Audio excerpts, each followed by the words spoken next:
بسم اللہ الرحمن الرحیم۔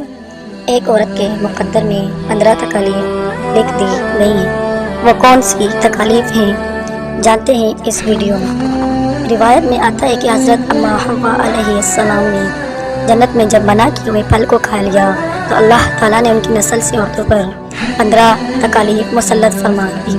نمبر 1، ماہواری اور حیض کی تکلیف۔ حیض کیا ہے؟ بالغہ عورت کے آگے کے مقام سے جو خون عارضی طور پر لکھتا ہے اور بیماری یا بچہ پیدا ہونے کے سبب سے نہ ہو اسے حیض کہتے ہیں، اور بیماری سے ہو تو استحاضہ اور بچہ ہونے کے بعد ہو تو نفاس کہتے ہیں۔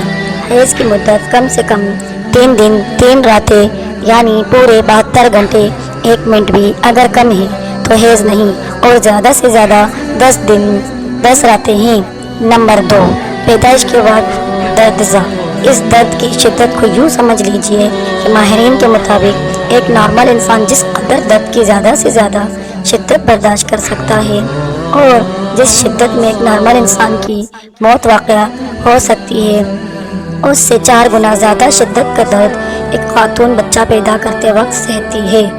نمبر 3، شادی کے وقت اجنبی شخص کی خاطر اپنے ماں باپ اور سگے رشتوں کو چھوڑ دینے کا درد۔ نمبر 4، نفاس کی تکلیف، یعنی وہ خون جو بچہ پیدا کرنے کے بعد ایک عورت کو تقریباً 40 دن تک آتا ہے، اور بلا شبہ ایک خاتون کے لیے 40 دن تک اس تکلیف کو برداشت کرنا ایک مشکل اور کٹھن مرحلہ ہے۔ نمبر 5، کسی بھی خاتون کے لیے ایک ہی نہایت تکلیف دہ بات ہے کہ طلاق کا اختیار ہر وقت ایک مرد کے پاس رہتا ہے، اور کچھ ایسے مرد بھی ہیں جو اپنی بیوی کے سر پر ہر وقت طلاق کی تلوار لٹکائے رکھتے ہیں، اور بے بات خاتون مرد کی جانب سے اس دھمکی کی اذیت برداشت کرتی ہے۔ نمبر 6، والدین کی میراث میں عورت کا حصہ مرد سے کم ہے، یعنی نصف حصہ مقرر کیا گیا ہے، تو خواتین کے لیے یہ معاملہ بھی کسی تکلیف سے کم نہیں۔ نمبر 7، جمعہ، عیدین اور جنازے کی نماز صرف مردوں کے لیے ہی فرض ہے، یعنی خواتین اس ثواب سے محروم ہیں، تو یہ بھی ان کے لیے باعث تکلیف ہے۔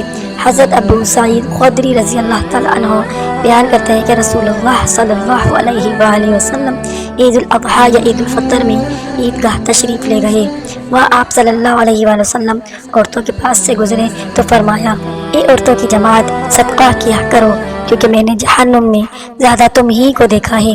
انہوں نے کہا، اے اللہ کے رسول، ایسا کیوں؟ آپ صلی اللہ علیہ وآلہ وسلم نے فرمایا، تم لعن طعن زیادہ کرتی ہو اور شوہر کی ناشکری کرتی ہو۔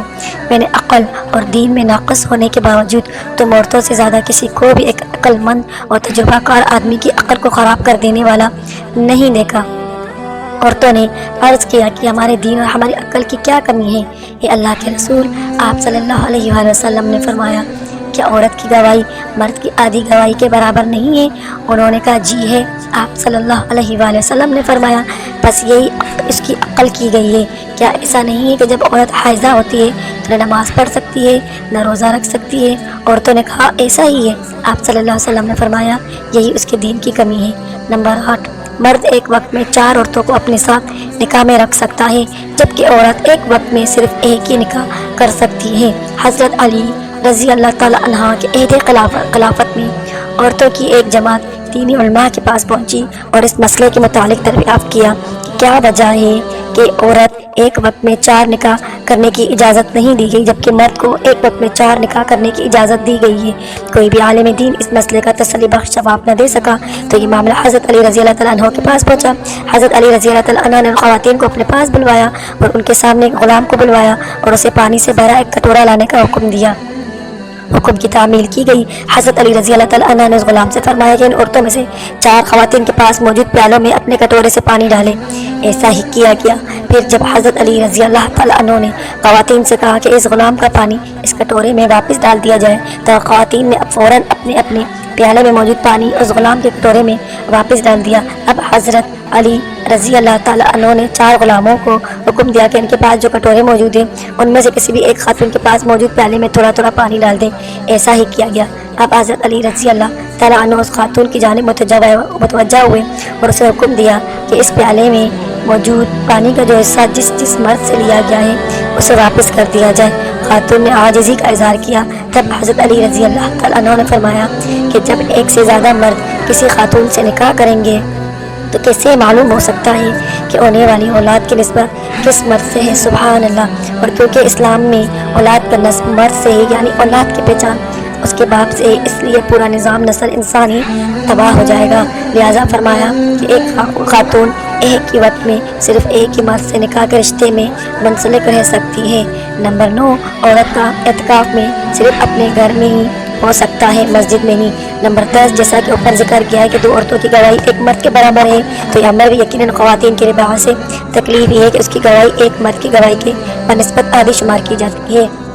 نمبر 11، عورت کے لیے جائز نہیں کہ وہ اپنے کسی محرم کے بغیر سفر کرے۔ نمبر 12، عورت کو اپنی ذات پر کوئی اختیار نہیں بلکہ وہ مرد کے قبضے میں ہے، اور وہ کفار سے جہاد کرتے ہیں، جبکہ عورتوں کے لیے ان میں سے کوئی بات بھی ضروری نہیں۔ نمبر 13، عورتوں میں سے کسی امیر، قاضی یا حاکم بننے کی صلاحیت نہیں، جبکہ قدرتی طور سے یہ صلاحیتیں مردوں میں رکھی گئی ہیں۔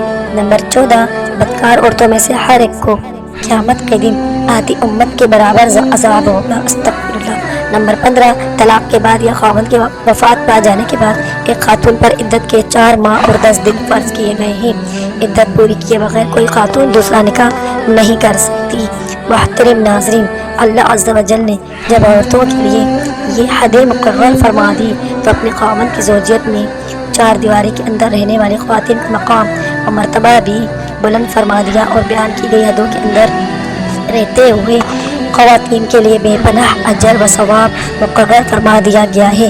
ایک مثالی مسلمان معاشرے کے لیے ایک بہت بڑی خوبی اور خوبصورتی یہ ہے کہ خواتین متعین کردہ حدود و قیود کے اندر رہتے ہوئے اپنے بچوں کی تعلیم و تربیت کے لیے کوشاں رہنے کے علاوہ امور خانہ داری اور روزگار کے حصول کے لیے برسر پیکار رہتی ہیں، اور اپنے معاشرے کو جہاں بہترین افراد مہیا کرتی ہیں وہیں معاشرے کی ترقی میں اپنی صلاحیتیں اور خدمات فراہم بھی کرتی ہیں۔